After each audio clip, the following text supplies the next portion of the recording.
UK Pacific, turn 4. They have 35 IPCs to spend. I'm going to buy 3 infantry, 1 mech, 1 tank, 1 sub, and 1 fighter.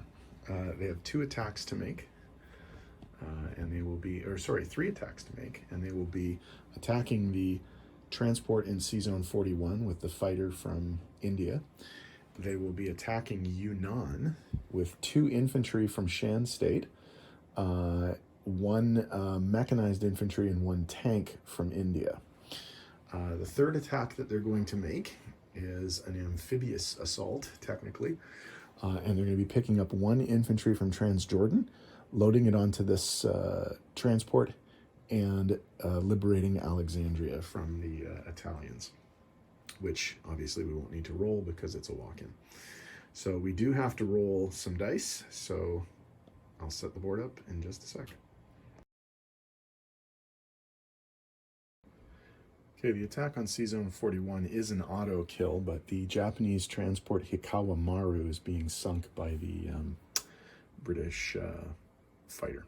So no dice to roll, but the Sea Zone is cleared. Okay, for the attack on Yunnan, the British are coming in with 2 infantry and a mechanized infantry at 1, and a tank at 3. 2 hits, so they take the territory. Japan fires back, infantry and mech, and 2 hits. Wow, okay, so both infantry are killed, but the Brits do liberate the territory for the Chinese.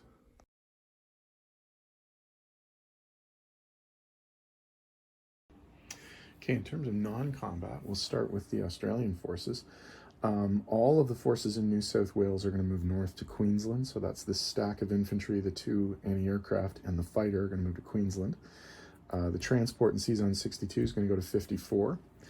The damaged battleship and the other transport from 33 are going to go to 54 as well. Over here in Southeast Asia, the fighter is going to land in Shan State. The tank from Siam is going to move forward to Shan State. The 4 mechs from India are going to go to Shan State. 2 infantry, 1 artillery, and 1 tank are going to move forward into Burma.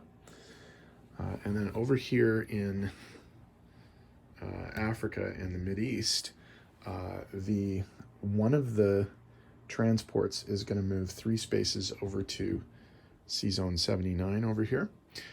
The cruiser is going to move north into Sea Zone 98. The fighter and 2 infantry from Transjordan are going to move into Egypt, and the tactical bomber is going to fly 4 spots over to West India. So once I tidy up the board, we'll be back with placement and money.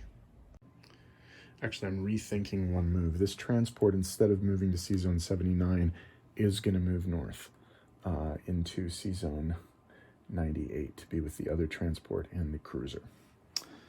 Okay.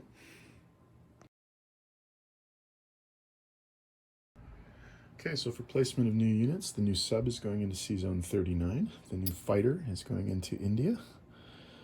The tank and mech are going into India, and the 3 infantry are going into India. There are no income adjustments to make other than to China, and I'll just change the board a little bit later. China goes up 1 and Japan goes down 1. There is no adjustment to make for Italy, although they do lose Alexandria. Although I think that restores the all Africa territories for England. Okay, so in terms of income, UK Pacific has a 25 base income, and they get 2 bonuses of 5 each for holding Malaya and for having an infantry in Dutch New Guinea.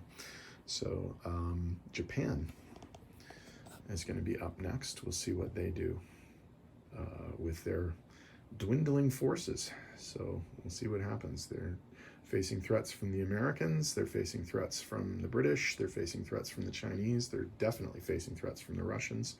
So we'll see what they have to do next turn.